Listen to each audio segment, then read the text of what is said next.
Light the beam! Light the beam! Light the beam! Light the beam!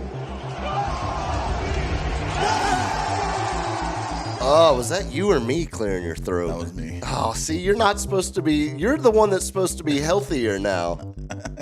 Light the beam and clear your throat. We're back for a Thursday night edition now of one of these programs that we call the Sports Cave with Biggest Puma. I am your host, Sam Freeze, broadcasting once again live here on the north side of San Antonio, where we might still be slightly under the weather, but we have returned from the IL to at least see how long we can go tonight. We'll see how long the episode is tonight. The vocal cords will hold up. Yeah, it's going to be a real test if you can't already tell. I feel like I am not sounding 100%. I don't feel bad. These are the most, like, this is when it's most frustrating. When I don't actually feel sick, but I sound awful. Yeah. Like, and I'm all nasally, runny nose. Like, I feel like I could. Mine's straight vocal cords. I was just a little too much yelling. Yeah, A well, little too much yelling. a bunch of Cowboy fans would probably join in with you there because I I wonder think how many has lost their vocal cords. Yeah, I think today. we're gonna have a bunch of sore vocal cords from Cowboys fans. Of course, the run sheet got torn up today. We're gonna talk about Micah right off the top, but before we get into anything else, since we're doing this on Thursday now instead of yesterday. 1 week.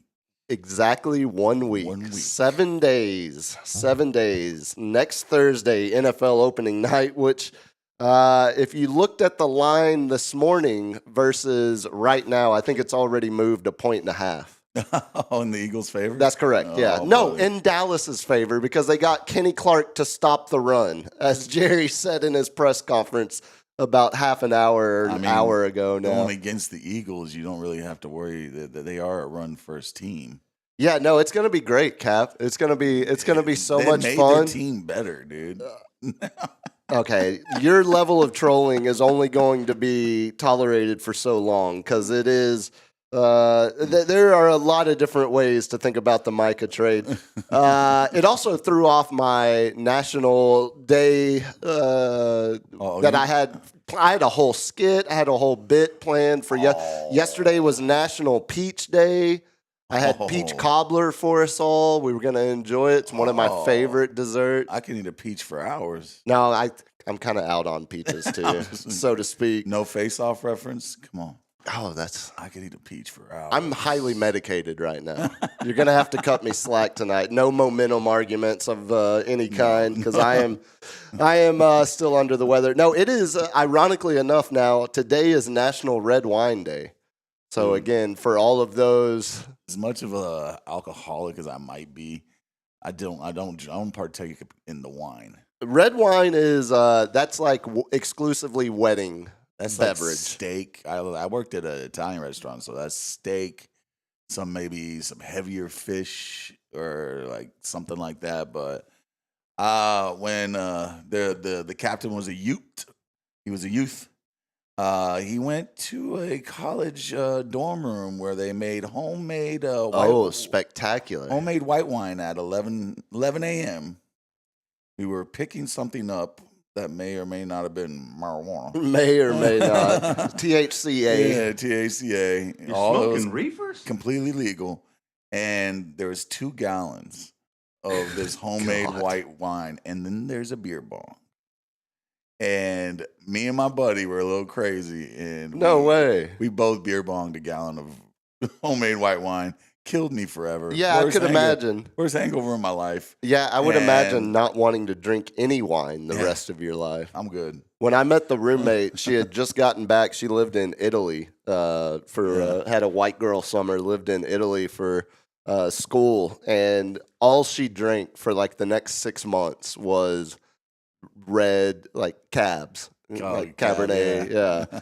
And I quickly learned, one, red wine does not treat me the same way as tequila or beer. It's a little heavier. It's a very, not only is it a different hangover, but it's a different drunk to begin with. Like Yeah. it's a very different personality on red wine. And then secondly, I realized quickly I can't keep up with her on red wine. So that was yeah. What always kills me is those people who go out to eat before they go out to the nice restaurant and then try to come out to the club afterwards, and they're pounding shots on red wine, Yeah, and that's white not- wine, and they get so sloppy.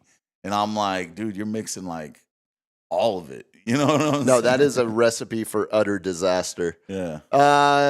Some good news before we get started. Follow up from what we talked about Monday. YouTube and Fox have reached an agreement. Hey, So fears Surprise, of surprise. blackouts of college football. We've got actually had college football on the TV beforehand. The world is right. We're not going to have to worry about the Fox broadcast of Texas, Ohio State getting blacked out come Saturday morning, even though it is going to be at 11 a.m., unfortunately. If we make it to the main Segi, if our voices hold up, we are going to finish our fantasy football positional rankings talk as we get ready for our draft next Tuesday night. And if you missed the show Monday, we are full. Yeah. We are locked in. Locked 12 teams. Shout out to the 10 others that joined, and Zeb, my GM, Your GM. running our team. I guarantee you Zeb wouldn't trade Micah for a 30-year-old defensive tackle and How we doing in there, Lawrence? 2 firsts in the 20s. How we doing over there, buddy?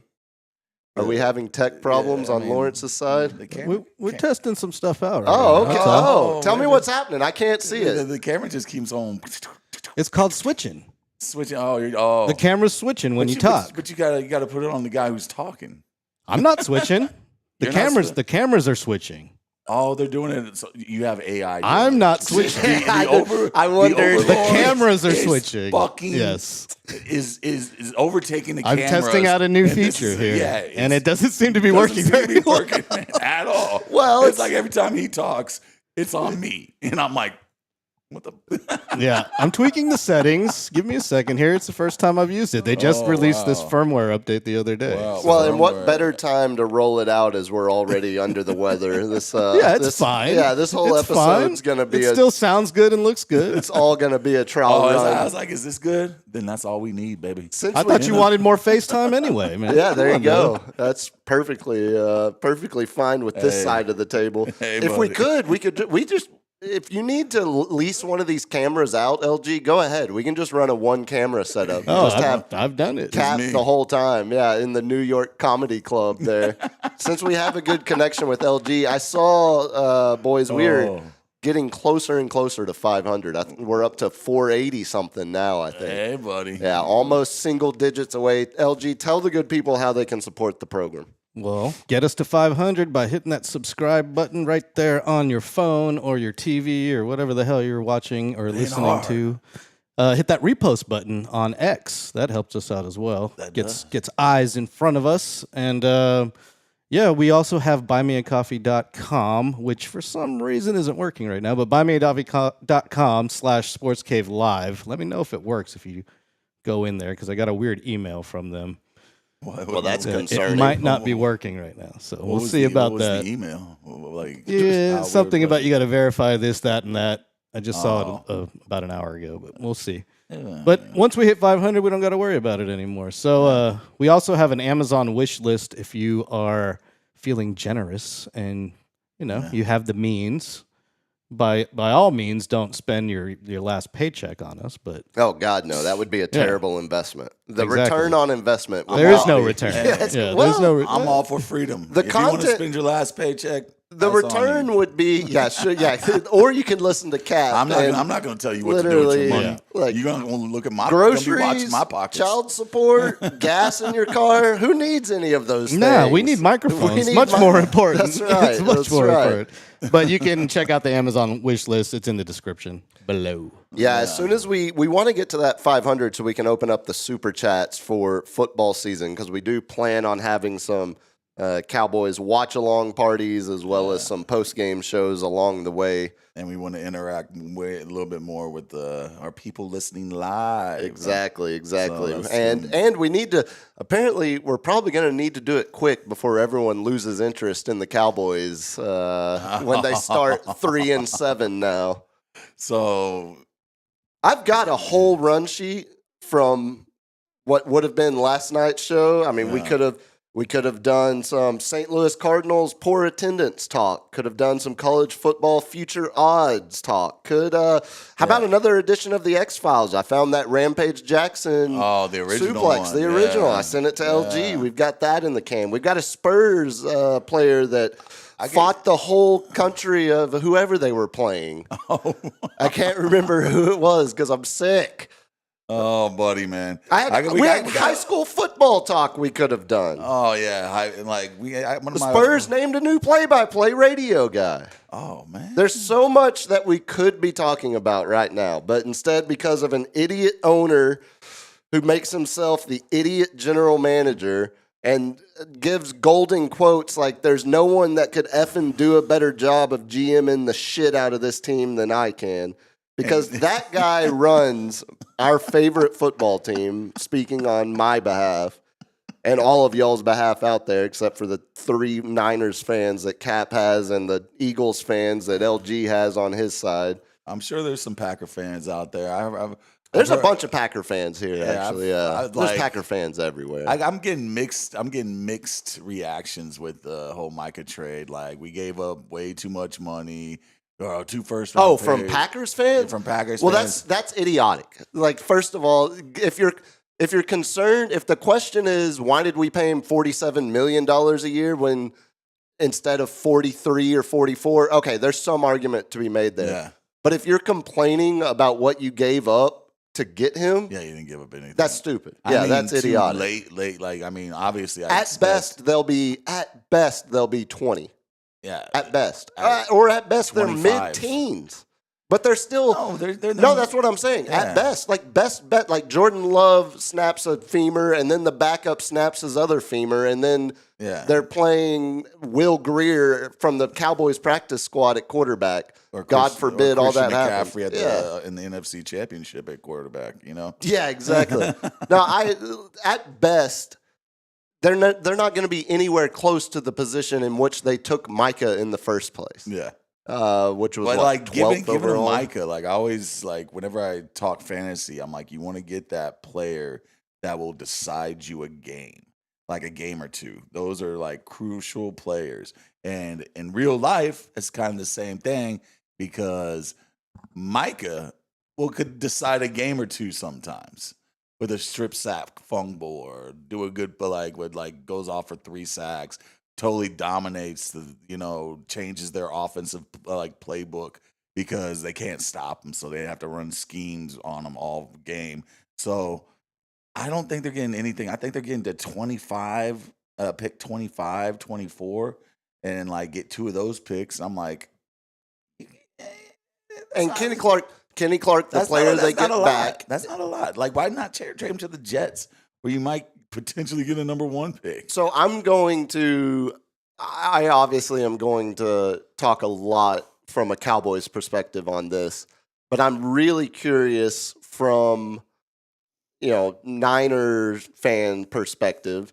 You obviously viewed the Packers as more of a postseason threat than Dallas was to begin with. Oh, absolutely. Right, 1,000%, as you should have. I don't really pose. I mean, the Niners got Packers and Cowboys numbers, so I'm like, yeah, that's what I'm saying. How much, like, from a Niners fan or from a perspective of another NFC contender, how much does this change your perspective on the Packers as a team this season contending for a Super Bowl? Because you talk about Micah being a guy that can win you multiple games on his own. If you had the notes, what was the over-under that we had? Because I know the Packers, I didn't really have. No, you were down on them. I was down on them. I think I went under. You went under what their over-under was like 9.5, and you went under. And I think they might win 10, 11 games now. Yeah. You know? Yeah. Because I think Micah's going to decide 2 games. Because everybody's going to have to scheme against him. He's that guy. Everybody schemes against Nick Bosa. Everybody schemes against T.J. Watt. Everybody schemes against Myles Garrett. You know, he's that guy. You know, so you literally like the whole AFC North just threw out their playbooks in offense, and it's like now we have to scheme for Micah Parsons. Yeah, there's so many places. Wait, Michael Parsons. Michael. So I was listening to the Michael Parsons. listening to the press conference because, of course, Jerry immediately starts a press conference scheduled for 6:30 that starts closer to 7 tonight to do, give instant analysis. Oh, he's gonna get ripped tomorrow, man. Oh, it's already starting. Stephen A is salivating right now. Well, let's start with that. The Jerry appearances yesterday on Michael Irvin's podcast and Stephen A's podcast, clearly now you're seeing where PR spin because it was already Jerry knew they were trading him today. He was laying the foundation. They had already given him, had already been negotiating with the Packers and multiple teams, according to Jerry, for multiple days this week. They had singled in on the Packers, and the Packers had started contract negotiations with Micah. So Jerry knew at that point he was getting out in front of what was going to be an announced trade, but by the end of the week. I just don't know how you trade them in conference. With the possibility if your team ever gets good, you're going to see Micah. Well, okay. Ironically enough, Do they see each other this year? How about week 4, late September? Green Bay travels to Dallas to play the Cowboys. What? How about the fact that the Packers were the team that single-handedly probably convinced Jerry that this current group wasn't good enough to win it all when they got their pants pulled down, 40-burger, 50-burger, whatever it ended up being. Almost a 50-burger, Yeah, but it was like 40 straight points to start the game or however bad it was. Yeah. Before the half, yeah. And you saw that in the documentary. Also, speaking of the documentary, what was the biggest point of contention between Jimmy and Jerry specifically? The one specific fracture that they both continued to reference and both had a different retelling of the truth. What was it? Herschel Walker trade. Herschel Walker trade, yeah. Jerry claims it was his idea, and he went to Jimmy with the idea to trade Herschel. Jimmy claims it was his idea, and he told Jerry, look, if we trade Herschel, I can get the picks I need to build a team. Both of them think it was their idea. Yeah. That was a big part of a big fracture point in their relationship. Whose idea do you think it was? Jimmy's. Jimmy. Tonight, in Jerry's press conference an hour ago, he literally verbatim says this could be a situation like Herschel Walker, where Micah's greatest contribution to the franchise is what we got in return instead of what he did as a player. Oh, man. I can't wait for next year's draft. Jerry literally rewatched the documentary last week and said, I've got a chance here. Everyone wonders, was it Jimmy's or was it my idea to trade Herschel? Well, guess what? Right now, if I trade Micah, everyone will know it was my idea. So when we win a Super Bowl in 3 years like we did after I traded Herschel, then I'll get all the credit for it. Again, none of this, no other team does business like this. It's all because one megalomaniac owns and runs the team. Who do you think, who's hurt more? Who hurt Dallas more? The Cowboys or the Mavericks? Because this is almost, and I know quarterback is the main position, but defensive end's got to be top 3. You know what I'm saying? Yeah, it's definitely. I would say it's probably the second. In terms of importance, I would probably say second. Yeah. Or left tackle. Yeah. I think those are the 3. Those are the 3 that you have to seal in. And they just traded away one of the top defenders who, he had more pressures on the quarterback. He might not have got all the sacks and all that stuff, but he disrupted the quarterback more than any other player in the past 3 years. How about the fact, this is a PFF stat, since Micah was drafted by the Cowboys, when he is healthy and on the field playing in a game, they're the number 1 defense in the league over the 4 seasons. Yeah. When he's not on the field, they're second to last in EPA. Yeah. So you ask which one. The thing about Dallas, the Cowboys are all of Dallas. Yeah. Like that is everyone. Football is just so much more dominant than basketball. Even when the Mavs In went terms to, of to the consciousness. even when the Mavs went to the finals last year. It's 1/50th of what it would be like if the Cowboys went were to in a Super Super Bowl, Bowl. yeah. I mean, it's 100th, 1000th. I'm probably still underselling it. Because the Mavs have won and gone to the tournament in the past 30 years. The difference.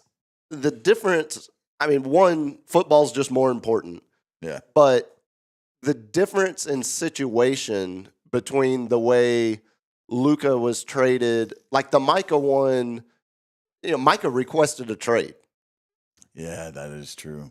That is Like that never happened with Luka. That is like, and we all thought, which I still think at the time, it was posturing. It was contract negotiation. It was this is what players of my ilk do when we get to an impasse in the negotiations. I demand a trade, even if I don't actually want a trade, but potentially that gets some movement in the deal. Yeah. So I think the Luka trade. So like that way, it's different. The Luka trade hit harder, but how about trading away a generational 26-year-old that is done first contract? Yeah. And the irony too, there are two players that have gotten 10 or more sacks every season in their first 4 seasons in the league. It's Micah, and ironically, it's Reggie White. Yeah. And even Reggie did it at an older age. He wasn't, Micah was 22 when he entered the league. He's 26 now. Yeah, Reggie went all 4 years in college. Yeah, and he played, CFL before as well. Or USFL, whichever league he had started in. Dallas, man, like, are you going to come over to the dark side? What's up, man? No, I mean, it's just like anything else. Like I have... standing my ground. The Cowboys, to me, have always been this. Like, this is not... Yeah, 30 years of your life. And it's always been at the whim of one individual. It's not like there's a... It's not like there have been, think about your lifetime with the 49ers. How many, like you love John Lynch now, right? Yeah. Who was the GM before that? Our front office was Jed York for a while, right? Yeah, and who was the GM before that? Like you've had the GM. We were in shambles right after we got rid of Garcia. And then it was like we got Alex Smith, and then we had got an offensive coordinator every year. After that, he went through 5 offensive coordinators in 5 years, and that's why Alex could never before John Harbaugh got there. And guess what happened to the general manager when the coaching turnover didn't lead to success on the field? Yeah, he got fired. He got ran out of town. Like Samurai Mike, where he's like Vernon Davis. Pull your what was this? What was the code? It was like, I'll pull his pants down.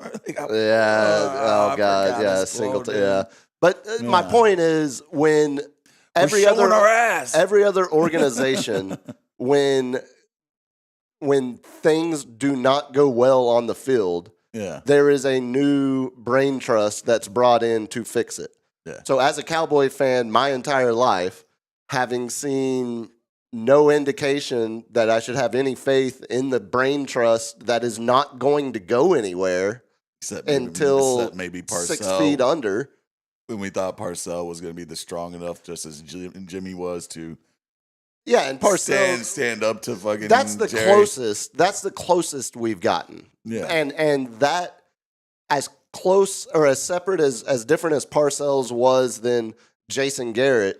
It kind of felt like Mike McCarthy was that middle ground between those two extremes, And then Jerry forced T.O. on Mike. Yep. On Bill Parcells. Yeah. And that was kind of like, you're not, this isn't the Jimmy thing. I totally feel that was a move. Of course, T.O. wanted to be, he loved the drama. He loved the soap opera. It's my quarterback. That's my quarterback, man. But it definitely was a Jerry move to be like, you aren't Jimmy.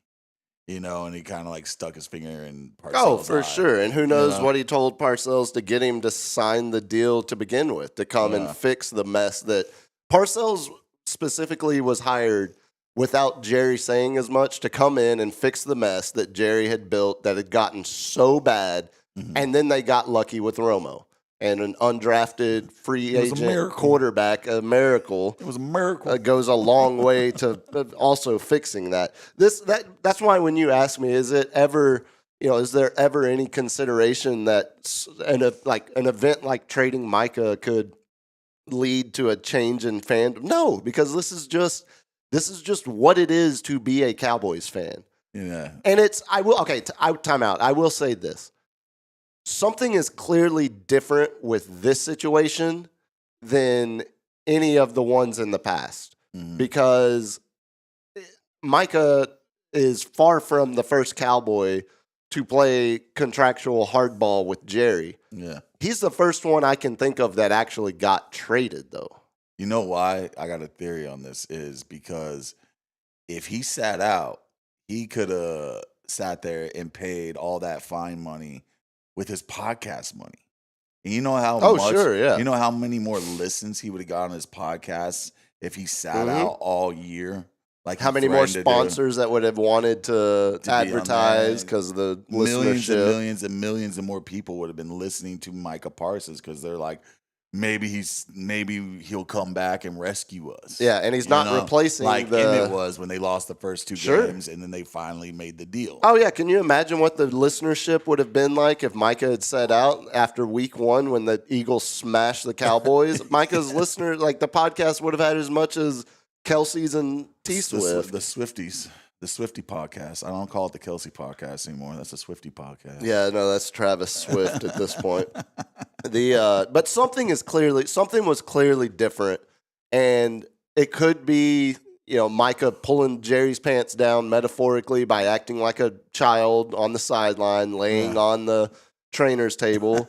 It could be That's the final straw. that Micah, That's the final straw. He laid on the training table.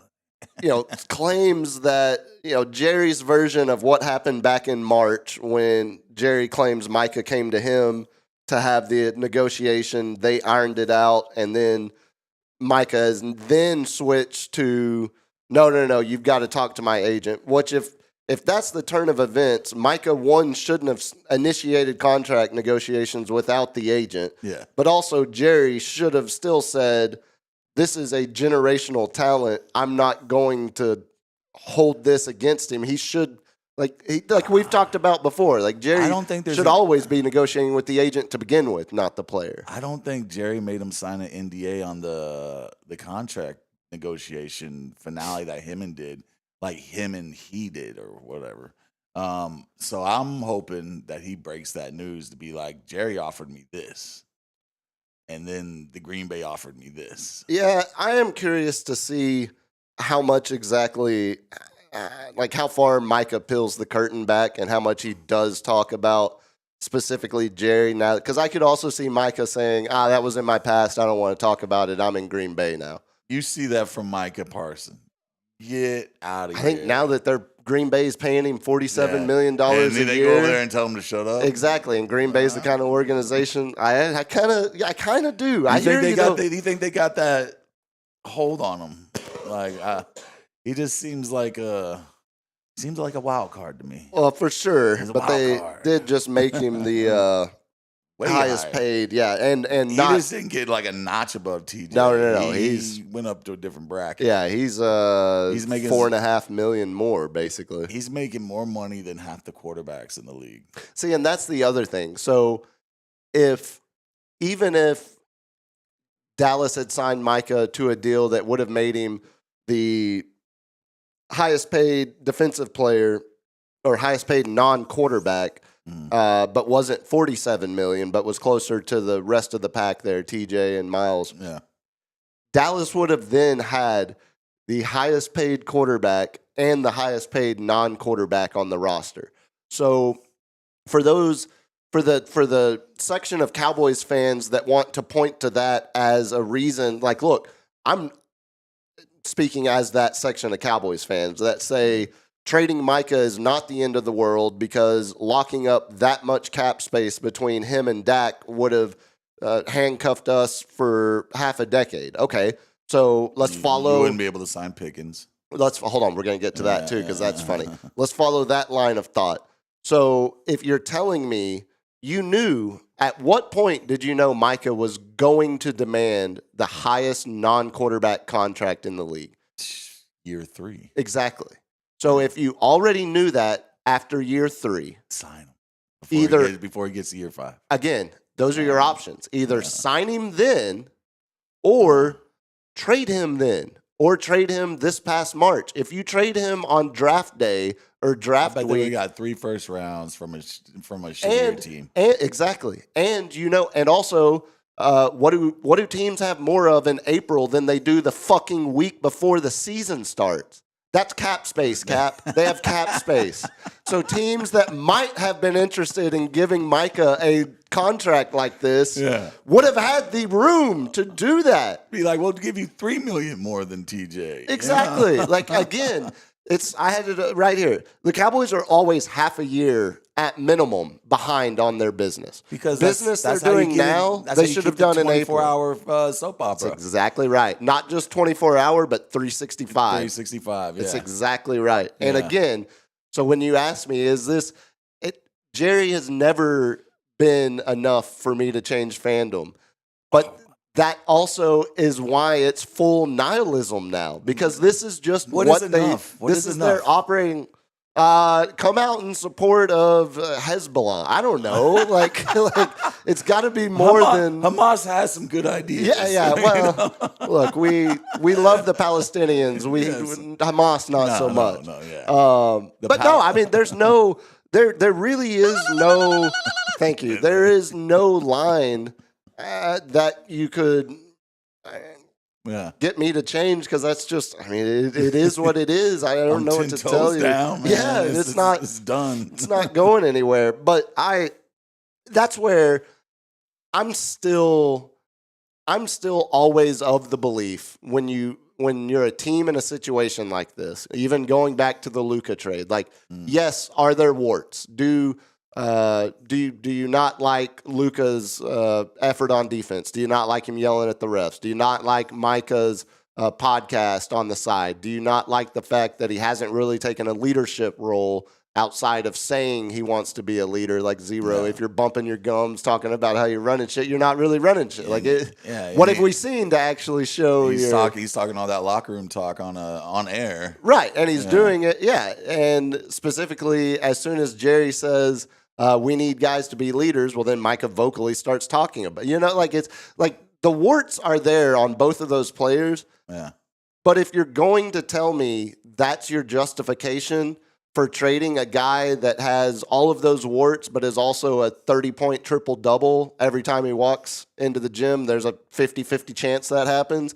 The other guy is a guaranteed 10 sacks his first 4 years in the league. Yeah. When you're trading true generational from the bottom half to the top half. Like when you're trading true all-pro top 3 at their respective position kind of guys, you don't handle your business the way those two teams did. That's the frustration.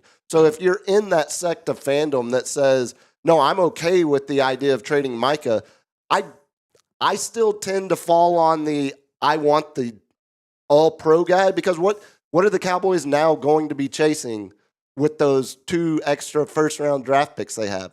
Someone that might be as productive as Micah. You're always, why I never fall on the idea of giving up talent like that with the hopes that you get, and the Mavs got lucky. They won the lot. They got lucky, quote, won the lottery and got envelope. got Cooper Flag. The Cowboys won't get that, random bounce of luck. You don't trade away talent like that. I'm still in the theory. And if you do it in a better way to get more back. I'm in the theory because Jerry's a gambler. He's a gambler. He is tanking, so he's expecting the Cowboys. Don't even start this. Are you about to throw out Arch? Conspiracy very low theory. percentage. Very low. Conspiracy. This team is still a 6-win team. Is it? Yeah, they're still. I mean, Micah's worth a win and a half. I mean, Vegas. I mean, I would love to see if you took that Cowboys under like I did. You at least are feeling a little better about that. you got to think also about is the group happy about this trade, or are they going to be mad about this trade? And that's going to cause people not to go 100%. They're going to be thinking about their next contract instead of their next, instead of their, like, I'm going to run through a wall for you this play. You know what I'm saying? I don't think Micah has that kind of sway. I think guys like Trayvon Diggs might do that. I don't think Micah has nearly the team swell of support as specific individuals on the team. I mean, the reports are Micah had his little crew, which again is something when McCarthy was coach, McCarthy tried to get Micah to break out of that clique to be more of a team leader. They moved his locker from across the locker room over right next to Dak to try to basically push him to do that, push Dak to show him offense, talk defense. Yeah, exactly. Dak Prescott. Be more of a team leader instead of this little, like the Trayvon Diggs and him. We even saw it in training camp, the press conference they did together after Jerry spoke about both of them. But now you got Trayvon Diggs, who, like, what was his deal? 4 years? Yeah, and he didn't break the bank. Trayvon got paid. Trayvon took a really fair market contract, and also they can get out of it after this year. So therefore, I'm just thinking, like, who's going to have that mentality of Barry Sanders or Troy Aikman to be like, you are not actively trying to win. I want to win. And there's got to be players on that team who have that same mentality of we have to win at all costs. And now you just give up your best piece, literally, on defense. Almost your best piece on the team, no yeah, question. Or CD might be the next one right up below it, but like someone's got to throw it to him, and that ain't the best piece. No, that's where sucks. the argument again going back to this time last year when CD's holding out. Yeah, like you said, you knew after year 3. Micah was going to be demanding the kind of contract he was. Yeah.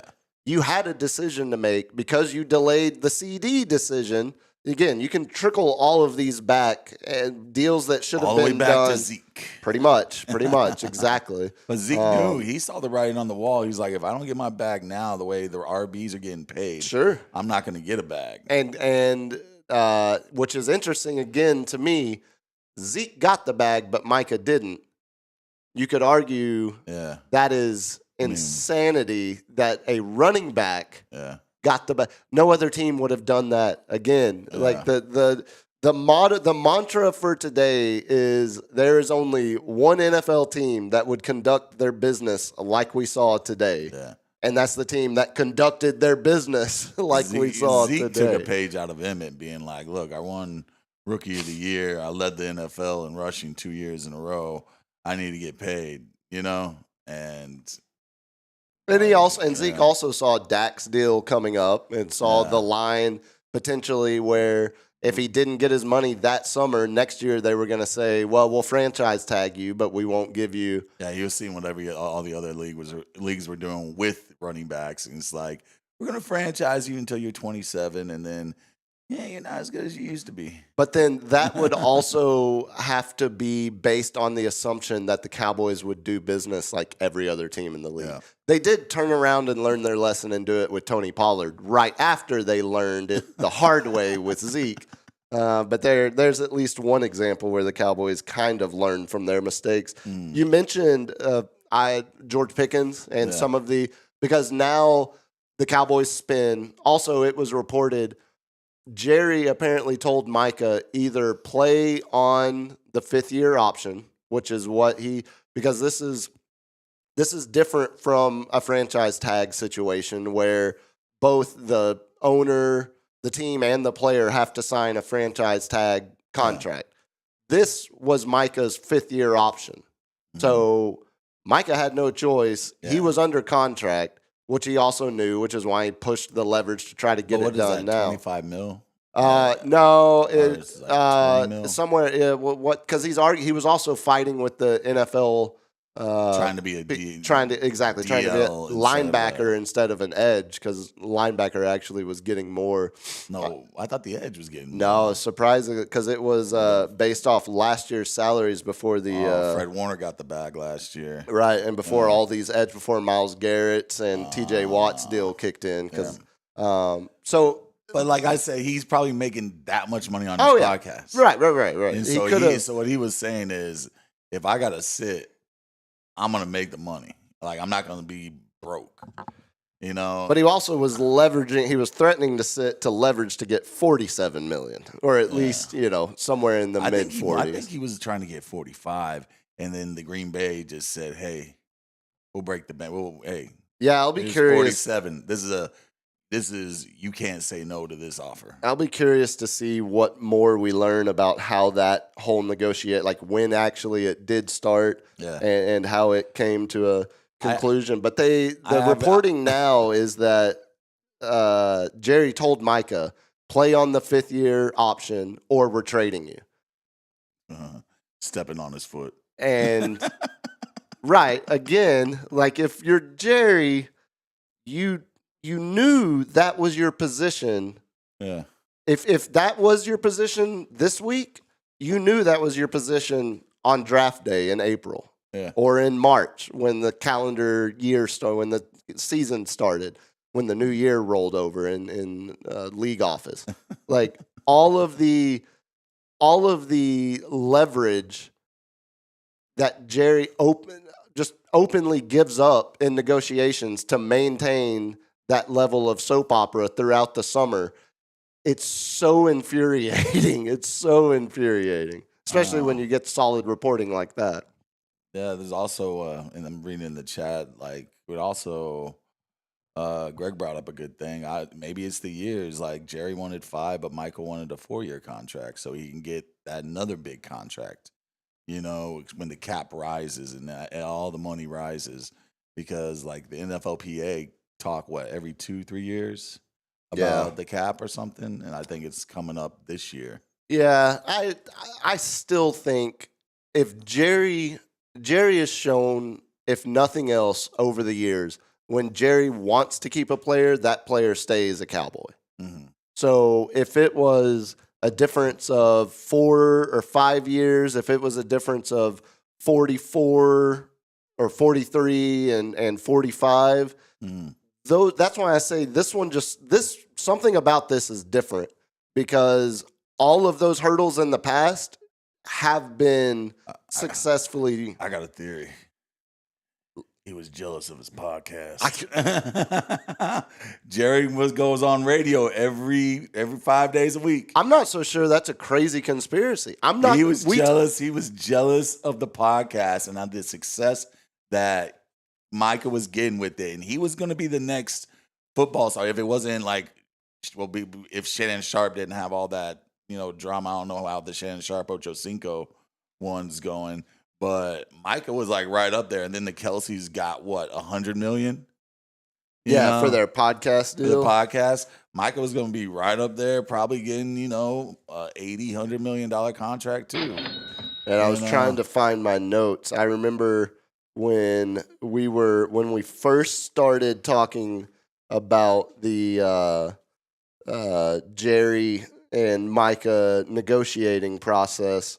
And I said something along the lines of, Jerry has potentially met his match in, new media. When we were talking about how Micah's understanding of more with new media and Jerry's understanding of old media. Going on Jerry's the radio. The master at manipulating old media. Micah's showing he's pretty good at manipulating new media. And you can pressure old media to create a narrative and to 1,000%. Push that. Which we saw Jerry doing yesterday with Michael Irvin's podcast, with Stephen A. Smith's podcast. See, and that's why I think you're not crazy. But they're still on old media, and so their podcasts are still they're old heads doing new media. Yeah, media. But when you got the new head, connecting with the youth, going knows this field way more than anybody else. I think that falls firmly under the headline of something is different here. Yeah. Like that's something that's different here. I absolutely He think was it's peanut butter and jelly. it's not conspiracy to say that Jerry, at the end of the day, Jerry wants publicity for the organization he owns over everything else. So does Micah's podcast do that? Yes. It achieves that for Jerry. But I also think the threatening angle of that, of Jerry not being able to control that potential or necessarily, I think that's not a conspiracy. That's a conspiracy I would buy stock in. So who? That Jerry, it's not that Jerry didn't, he likes you to do the podcast. He doesn't like it when you're Charles Haley Light doing the podcast, when who knows what you might say next. Yeah. Man, dude, Something is wrong here. Yeah, we should never have traded him, but when he's out there masturbating in front of Romanowski. Yeah, that's when Romanowski knew, man, he really doesn't want to be here. No, this guy is Really wants out of here. But not like what was the point? So usually the most famous guy on a football team is the quarterback. Mm-hmm. So these past couple years where y'all got franchise quarterback, the undrafted Tony Romo. Oh my God, Jerry found this guy out of nowhere. Yeah. Then Dak Prescott. Which it was actually Sean Payton that found him because they went to the same college. But who was on Bill Parcells' staff. But Jerry. But it was Jerry. Jerry was like, he's American. He's America. We found him. I found him. Then Dak Prescott in third round? Fourth round. Fourth round. But he was third on the depth chart behind Romo and current Saints head coach Kellen Moore, who both got hurt in training camp, which elevated Dak as a rookie. And then it made him seem more like a genius. Yep. And now Micah, we all knew coming out of Penn State he was going to be a problem. You know what I'm saying? Yeah, he did. I will say. But we didn't think he was going to be a TJ Watt or I don't know. If you were Bosa, like number 2 pick. Yeah, that's what I was about to say. If you were redrafting, Micah would be a top 2 pick in that draft. I think the fact that he slid to 12, to further your point, the fact that he slid to 12 and the Cowboys were smart enough to trade with the Eagles, they traded back and took him with that next pick. Like that's again, Jerry would say, I knew Micah was going to be a star, and we were able to get an extra pick and Micah that year. And he wanted to continue that look what I did type mentality, And the only person that did that ever bucked that system with them was Jimmy Johnson. Because he's like, Micah's like, I'm doing this and I'm doing my podcast and I'm creating my own narrative and my own fan base.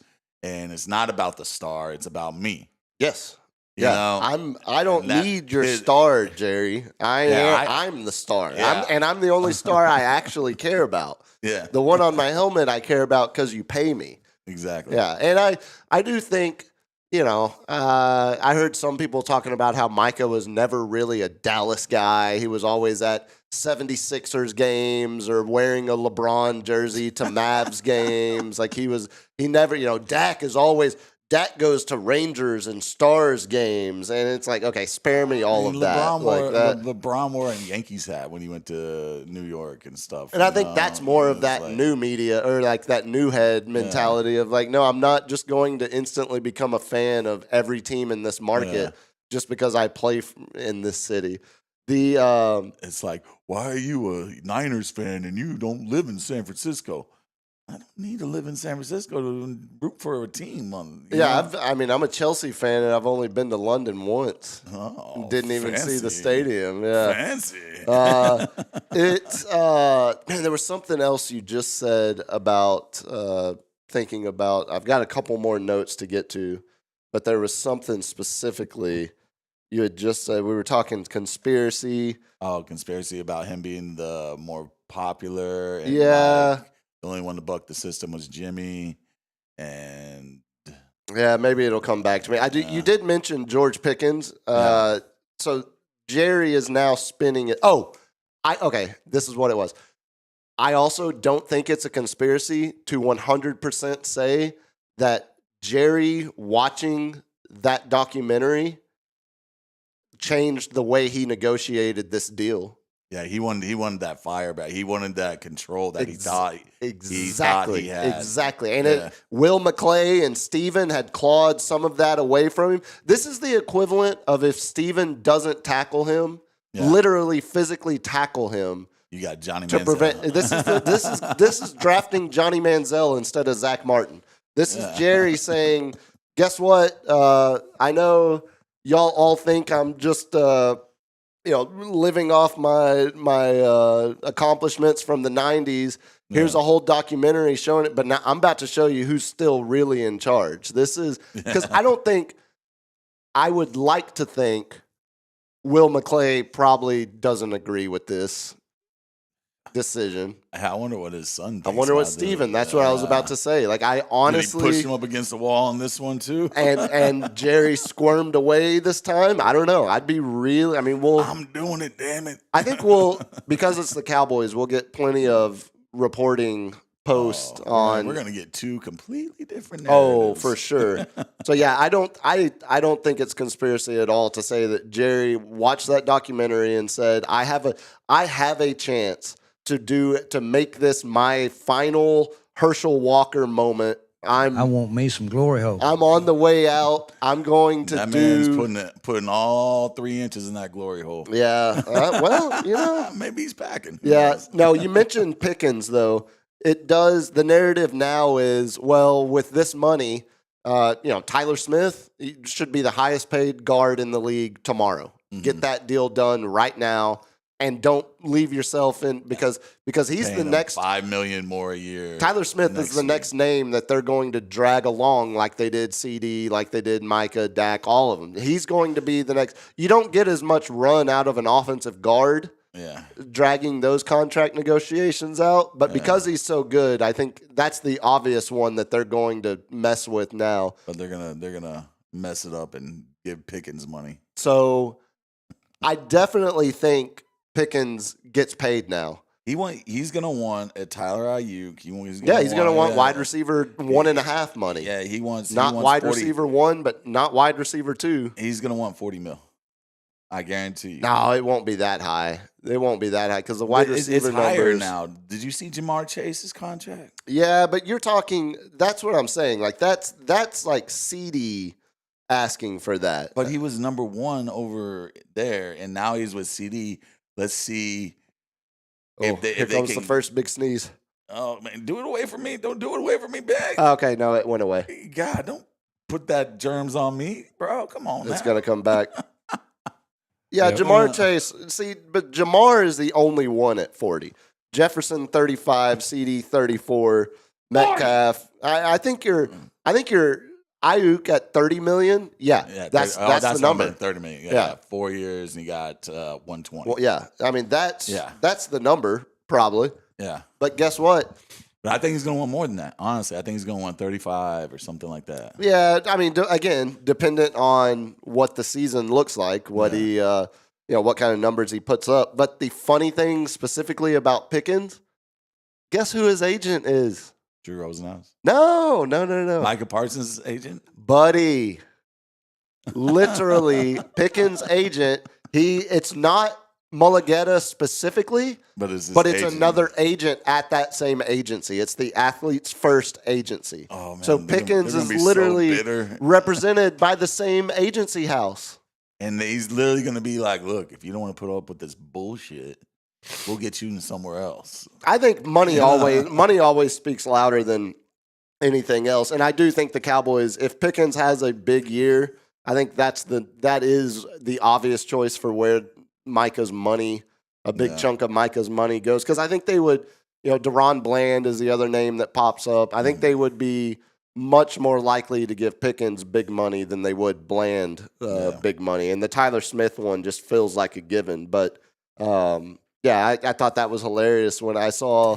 Yankees are just crushing again. Man. Well, hey, there's some good news today. Yeah, they're against the White Sox, though. Come on now. Oh, that doesn't help me at all. The other last note before we move on here, I saw a lot of people comparing. Do you remember the Jamal Adams trade from Jets to Seahawks? Oh, Greg, you're just gross. He said, I'll buy 10 coffees if you sneeze in Cap's face. Oh, well. Sir, I do not want COVID. It's not COVID. No, the Jamal Adams trade back in July of 2020. Oh, I forgot he was on the Packers, right? He was on the Jets. He went from Jets to Seahawks at this point. Seahawks, that's right. But specifically, who did they get? They got Xavier. No, they traded away Xavier McKinney, right? not in that trade. It was McDonough, I believe, was the. But specifically the comparisons between Jamal Adams trade back then and the Micah trade now. First of all, the deal was done in July of that year, not the week before season started. When you're supposed to do it. That's correct. And I do think this is where, because we really haven't talked about what the Cowboys have gotten back in the trade besides 2 first and the defensive and the first tackle. picks are going, or the first are going to be what was it? Kenny Clark.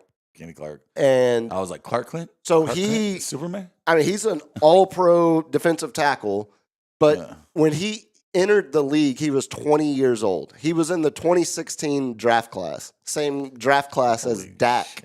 Yes. Damn, he's got 9 years tread on that tire. At defensive tackle in the trenches. He turns 30 in a month. There's only like, you got, what, did Aaron Donald, so he was in Aaron Donald's draft class? 2016, yeah. Yeah. And he's been great. Yeah. He's all, I mean, he is a massive upgrade by a mile over everything they have on the interior defensive line currently. He is absolutely immediate starter, run stopper, and immediate impact guy. Because now you can put him next to Odigizua, turn Osa, allow him to be more of that pass rusher interior lineman. So the football, the idea that the Cowboys got significantly worse, I think, is overbooked. They definitely got worse. Losing Micah, you're worse. There's no significant worse. No, hear me out. What is significantly worse when you're already only a 7-win team? You get what I'm like? This didn't turn them from a 7-win to a 4-win or a 3-win. Like you're trying to get them in the arch sweepstakes. I think everybody I haven't heard this is our year at all. It's not now. Yeah. When you trade your best player a week before the season starts, even before you're admitting yourself it's not your year. Like every Cowboy fan is just like, we're gonna lose. We suck. Blah blah blah. It was very pessimistic this year. Yeah, that's because we've all been here for the last 30. And y'all went to the playoffs, even though you got got dog walked by Green Bay, but like. Helped Kansas City San Francisco 2 years before that, or the preceding 2 years. Like that's what everybody's like. Oh man, we're gonna win this. I was like, dude, we already know Micah. We know how to scheme against him. You know, don't sit too high and mighty on their throne that you don't have. Oh my god, is it bad? No, I didn't even look at it. Dude. Is it bad? All right, we got to address this right now. What are we addressing? No, we got to not do a show if we're sick. We're not sick. We are sick. No one's sick. Yes, we are sick. Or we need to get you with the setup at home so you can remote in no one's sick. And do the show from home. The only one sick is Jerry for trading Micah. No one's sick here. So LG Studios is closed for sick people from here on out. There is I have a doctor's note that cleared me for work. This ain't work. We don't get paid. Well, you get paid for work. We got a microphone cable. Here, let me. Oh man! All right, it might be. LG sees you coughing in that mic. I might be a little. I didn't cough in the mic. I moved it. There was moving. He's just every time. He's just like, oh my god. Hey, LG, I need you to scratch my back, man. I got an itch. So Jamal Adams and everyone was rushing to compare it to that trade because that one they still got the 2 first like Dallas did and a 3rd. Yeah. So the comparison, getting Kenny Clark instead of getting that extra 3rd round pick, it does help them win football games this year, at least. Man, if even like here's that like is that, even still the goal. It makes me cringe that we gave up 3 first rounders just to move up to 2nd for Trey Lance. For Trey Lance. Oh, I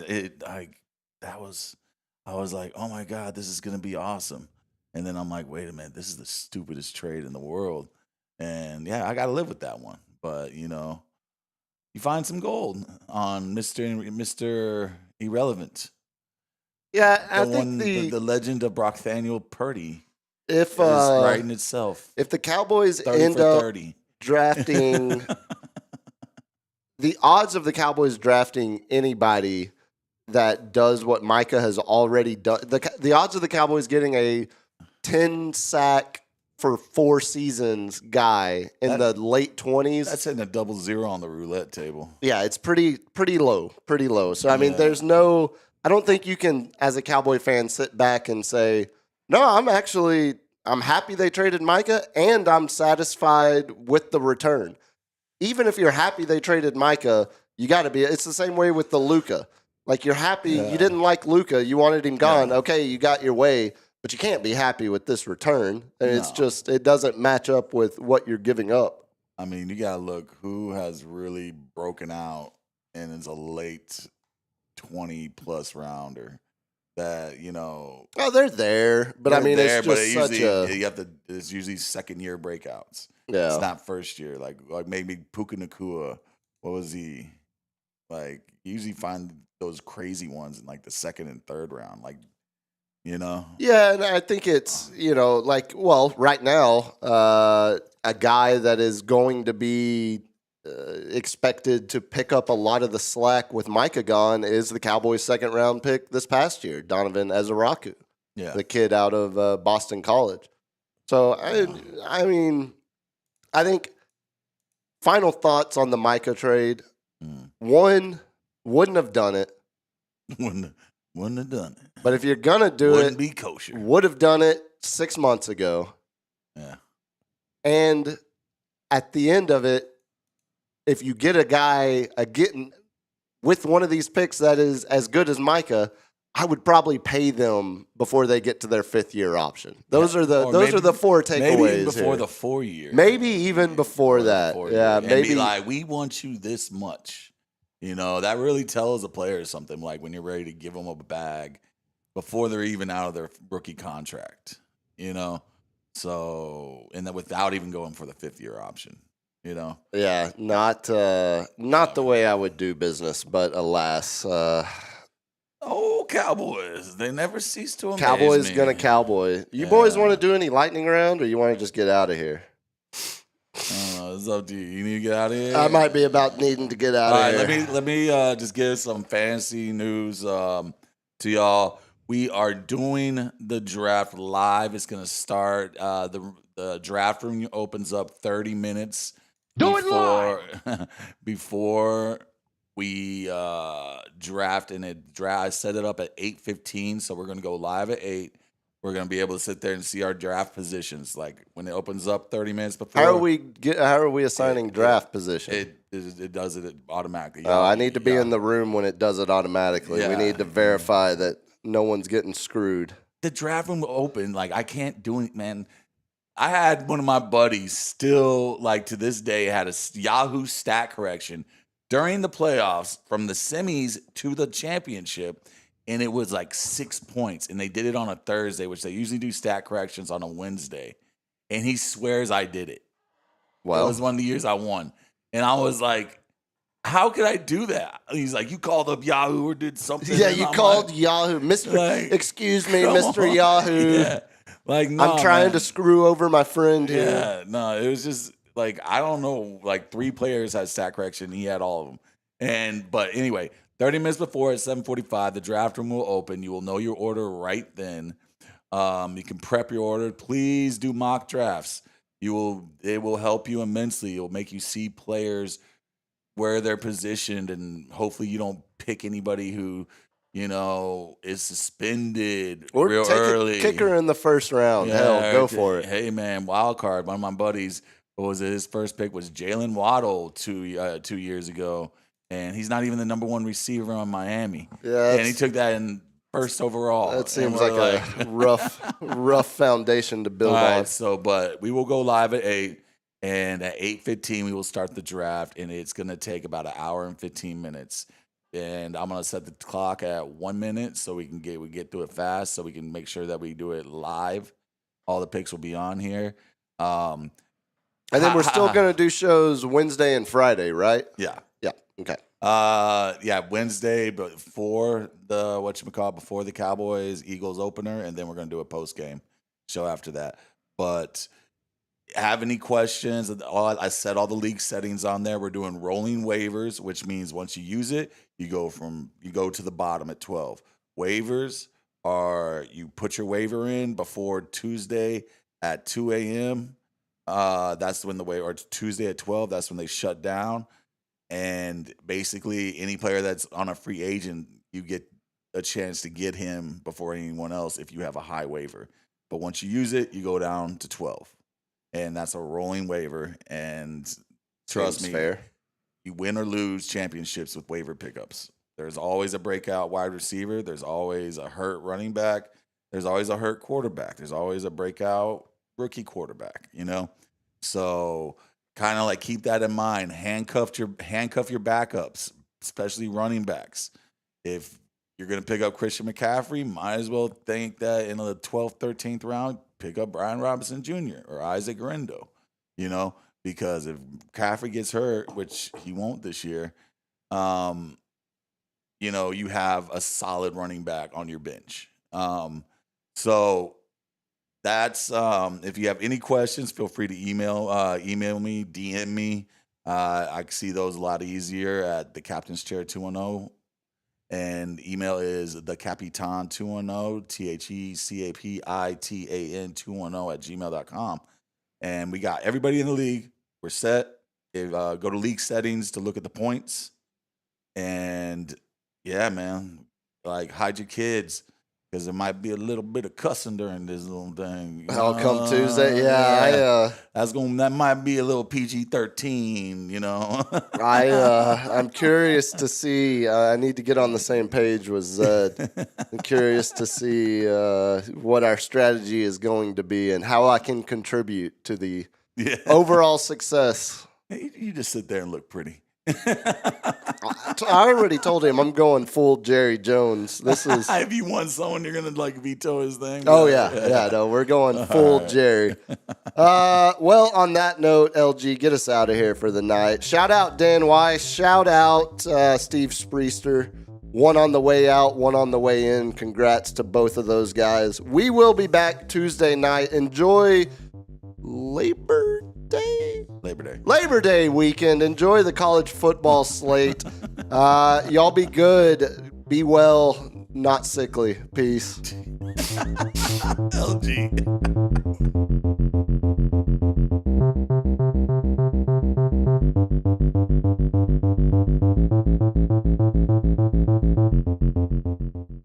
Kids, what do we say about drugs? Only thugs use drugs. They don't do drugs.